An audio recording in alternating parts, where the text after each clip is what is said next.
Good morning. Today, 19th July 2025, Wisdom of Word of God Morning Devotion, Proverbs chapter 13, verse 21. નીતિવચનો 13 અને એનો 21મો અધ્યાય. અને પ્રભુનું વચન આપણને આ પ્રમાણે કહે છે, પાપીઓની પૂંઠે નુકસાન લાગેલું રહે છે, પણ નેકીવાનોને હિતકારક બદલો મળશે. એનઆઈવી બાઇબલ પ્રમાણે, misfortune pursues the sinner, but prosperity is the reward of the righteous. ન્યાયીઓને અચૂક બદલો મળવાનો છે. આજનું વચન જે આપણને શીખવવામાં આવે છે, ગઈકાલે આપણે શીખ્યા હતા કે જે લોકો જ્ઞાનીની સાથે છે, જે લોકો દુષ્ટતાથી દૂર છે, તે લોકો એ હંમેશા વૃદ્ધિ પામશે. અને આજે સવારે બીજું એક વચન એ આપણને એક લાઇનમાં શીખવે છે કે પ્રોસ્પરિટી રિવાર્ડ ઓફ રાઇચિયસ. અને એટલે જે સમૃદ્ધિ જે છે એ હંમેશા ન્યાયીઓને એ ઇનામ તરીકે, બદલા તરીકે એ ઈશ્વર આપે છે. ન્યાયી પ્રમાણે જ્યારે આપણે માર્ગમાં ચાલીએ છીએ ત્યારે એને ચોક્કસ બદલો એ મળવાનો છે. કેમ? કારણ કે જે દેવની નજરમાં ન્યાયી હશે એ સઘળું ઘણી બધી વાર જતું રહે એવું લાગે, પણ તેમ છતાં ઈશ્વર એને પાછું આપે છે. અને આપણે જૂના કરારમાં બહુ જ મોટો ઉદાહરણ એ અયુબનું જોઈએ છે કે તેમની પાસેથી શૈતાન એ બધું જ લઈ લીધું, પણ એનો પ્રભુ પરનો વિશ્વાસ એ જરા પણ ઓછો થયો નહીં. અને એટલા માટે અયુબના જીવનમાં જે હતું એના કરતાં દેવે 4 ગણું પાછું આપ્યું. કારણ કે એ સમયમાં અયુબ જેવો ન્યાયી માણસ, પ્રમાણિક માણસ દેવની નજરમાં બીજો કોઈ માલુમ પડ્યો નહોતો.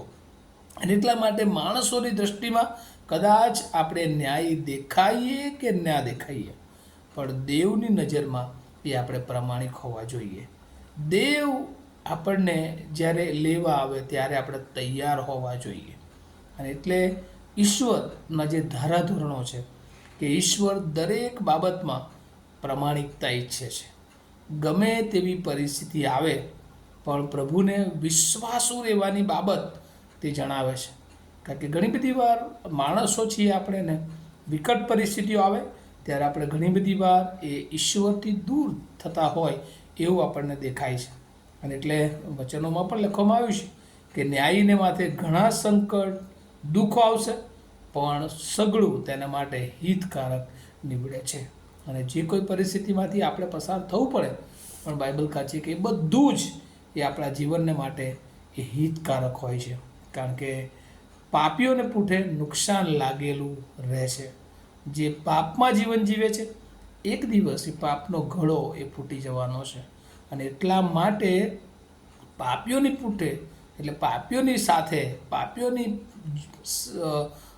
સંગતમાં એ હંમેશા એ નુકસાન રહેલું છે. અને આ પૃથ્વી પરનું જ નુકસાન નહીં, પણ અનંતકાળિક રીતે એ તમને ને મને એ નાશમાં લઈ જનારું નુકસાન છે. પણ જો આપણે આપણા પાપનો પસ્તાવો પ્રભુ ઈસુ ખ્રિસ્તની આગળ કરીએ, આપણા તારણહાર તરીકે પ્રભુ ઈસુ ખ્રિસ્તને સ્વીકારીએ, તો પ્રભુ આપણા માટે સઘળી પરિસ્થિતિઓમાં પણ એ હિતકારક બાબતો એ બનાવી શકે છે. અને એટલે પાઉલ પ્રેરિત એ વારંવાર કહે છે કે મારે જીવવું એ ખ્રિસ્ત અને મરવું એ લાભ છે. એ પ્રમાણે એ કહે છે કારણ કે એને ખાતરી છે કે ન્યાયી માણસ, પ્રભુની બીકવાળો માણસ, તારણ પામેલો માણસ એ એક દિવસ એ બદલો મેળવવાનો છે. એ દેવના રાજ્યમાં પ્રવેશ પામવાનો છે. અને એની તૈયારીને માટે હંમેશા રોજે રોજ પવિત્ર રીતે, પ્રમાણિક રીતે અને પારદર્શક વહીવટ, જે એને કુટુંબની જવાબદારી, મંડળીની જવાબદારી કે અંગત પોતાના જીવનને ઈશ્વર સાથે ચલાવવાની જવાબદારીમાં એ પારદર્શક હોય છે, એ પ્રમાણિક હોય છે એના પોતાના ઉદ્યોગમાં, અને હંમેશા પોતાનું જીવન એ પવિત્ર રીતે એ પસાર કરે છે. અને જ્યારે આવું કોઈ જીવન જીવે છે ત્યારે ચોક્કસ એને કદાચ માણસો બદલો આપે કે ન આપે, પણ ઈશ્વર ચોક્કસ એને બદલો આપનાર દેવ એ હોય છે. અને એટલે આજે સવારે પ્રભુ આપણને કહે છે કે જો એવા કોઈ માર્ગમાં છે કે જેને ઈશ્વર એ પાપ ગણે છે, તો આજે સવારે આપણે નિર્ણય સાથે પ્રભુને આગળ પસ્તાવો કરીને આપણા જીવનને પ્રભુને સમર્પિત કરીએ અને બધી પરિસ્થિતિઓમાં પ્રભુ આપણી સાથે છે. પ્રભુનું વચન આપણને એ પણ શીખવે છે કે હું ગઈકાલે, આજે અને આવતીકાલે એવો ને એવો ઈશ્વર છું. ત્યારે આજે સવારે પ્રભુની આગળ આપણા જીવનોને સોંપી દઈએ અને પ્રભુને કહીએ કે હું આ રહ્યો, હું આ રહી. પ્રભુ, તમારી ઈચ્છા પ્રમાણે મને તમે ઉપયોગી પાત્ર બનાવો. અને પ્રભુ આપણા બધાના માટે યોજનાઓ લઈને આવ્યા છે.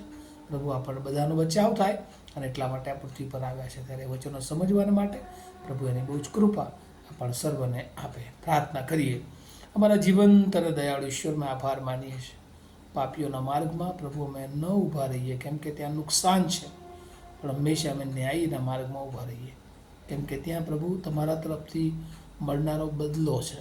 અને પ્રભુ અમે એ વાતો સમજીએ અને પ્રભુ અમારા જીવનમાં ઉતારીએ અને અમે કોઈ પણ એવા પાપના માર્ગમાં પ્રભુ અમે ના આગળ વધીએ, પણ હંમેશા તમે ઈચ્છો છો એવા અધીનતાના માર્ગમાં આગળ વધીએ, કે જેથી કરીને પ્રભુ તમારું આવું નજીક છે ત્યારે તમને મળવાને માટે અમે તૈયાર હોય. આ વચનો સમજવાને માટે પ્રભુ તમારી કૃપા, બળ અને સામર્થ્ય માગતા મારી પ્રાર્થના ઈસુ પ્રભુના નામમાં સાંભળો, તેનો સ્વીકાર કરો. Amen. Have a nice day to all of you. Thank you.